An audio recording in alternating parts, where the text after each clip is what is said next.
अस्सलाम वालेकुम। कैसे हैं आप सब? उम्मीद है आप सब खैरियत से होंगे। आज हमारे साथ हैं मिस अमरीन। मिस अमरीन से हम पूछते हैं, क्या अल्लाह की मोहब्बत हर किसी को मिल जाती है या फिर अल्लाह की मोहब्बत अल्लाह के ख़ास बंदों को मिलती है? आज है हमारे साथ मिस अमरीन, ये हमें बताएंगी। अस्सलाम वालेकुम। अल्लाह ताला फरमाते हैं कि मैं इंसान को दुनिया की हर चीज़ अता कर देता हूँ उसके बिना मांगे ही, लेकिन एक वह चीज़ जो मैं सिर्फ मांगने वाले को ही अता करता हूँ वो है अल्लाह ताला की मोहब्बत। अल्लाह ताला फरमाते हैं कि मैं अपनी मोहब्बत सिर्फ उसी शख्स को अता करता हूँ जो उसका तलबगार हो, जिसको उसकी ख्वाहिश हो। तो जब भी अपने लिए दुआ मांगें तो अपने लिए अल्लाह की मोहब्बत ज़रूर मांगें।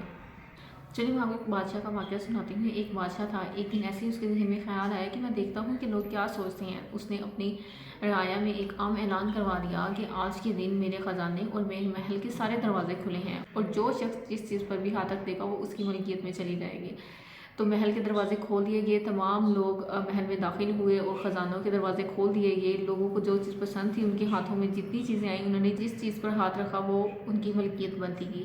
तो एक फ़कीर बैठा हुआ था, तो बादशाह ने देखा कि वो किसी चीज़ को भी हाथ नहीं लगा रहा। वो कुछ देर तक उस मामले को देखता रहा। तो फिर बादशाह ने उस फ़कीर को बुलवाया और कहा कि तुम इतने गरीब हो, जब मैंने ऐलान किया कि मेरे ख़जाने और मेरे महल के दरवाजे खुले हैं तो तुम यहाँ पर मौजूद हो, लेकिन तुम किसी भी चीज़ को हाथ नहीं लगा रहे, क्या तुम्हें किसी भी चीज़ की ज़रूरत नहीं है?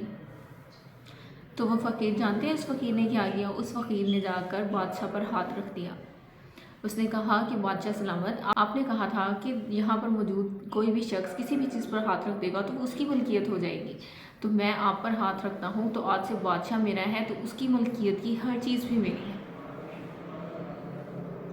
ये वाक़या सुनाने का मकसद ये था कि देखिए उसने किस सोच से काम लिया। उसने कहा कि मैं बादशाह को ही क्यों ना मांग लूँ, तो बादशाह की मलकियत में जो चीज़ होगी वो भी मेरी ही होगी। तो इसलिए हमें चाहिए कि हम क्यों ना अल्लाह से अल्लाह की मोहब्बत मांग लें। जब हमें अल्लाह की मोहब्बत मिल जाएगी तो अल्लाह अपने महबूब बंदों को कभी भी नाराज़ नहीं किया करता। अल्लाह ताला उनके लिए दुनिया में भी आसानियाँ करते हैं और अल्लाह ताला उनके लिए आखिरत में भी आसानियाँ करते हैं। इसलिए समझदार बने, अपनी सोच का दायरा थोड़ा वसी करें तो अल्लाह की रहमत को देख कर मांगें, ना कि अपनी ज़रूरियात। हमारी ज़रूरियत क्या होती हैं कि अच्छा हमारी तनख्वाहें बढ़ जाएँ, हमारी बहुत अच्छी जॉब हो जाए। नो डाउट आपको ये चीज़ें भी मांगनी चाहिए, ये ज़रूरियात ज़िंदगी का हिस्सा हैं।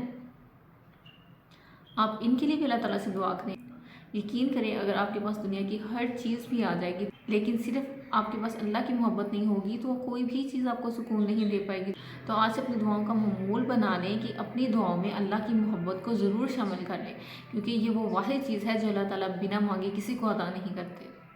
और जो शख्स अल्लाह की मोहब्बत पा लेता है तो उसकी दुनिया भी बेहतरीन होती है और उसकी आखिरत भी बेहतरीन होती है। अक्सर लोग ये कहते हैं कि अच्छा नहीं, अल्लाह ताला हमें दुनिया नहीं हमें आखिरत अच्छी दे दें। क्यों भाई, जब अल्लाह ताला हमें दे सकते हैं तो क्यों ना हम दुनिया भी बेहतरीन मांगें और अपनी आखिरत भी बेहतरीन मांगें। तो इसलिए अल्लाह ताला से दुआ किया करें कि अल्लाह ताला हमें दुनिया की भी बेहतरीन ज़िंदगी अता करे और आखिरत की भी बेहतरीन ज़िंदगी अता करे। बेहतरीन दुनिया का ये मतलब नहीं होता कि हमारी एक लग्जरी लाइफ हो और हम हर तरह की आज़ादी वाली ज़िंदगी गुजारें, नहीं, ऐसा बिल्कुल नहीं है। इसका मतलब ये होता है कि अल्लाह ताला जो हमें वसाइल दे उसको हमारे लिए काफ़ी कर दे। एक चीज़ जो लोगों को बहुत कंफ्यूज करती है ना, वो ये होती है कि बरकत। बरकत क्या होती है? हम कहते हैं बरकत का मतलब होता है बहुत ज़्यादा हो जाना।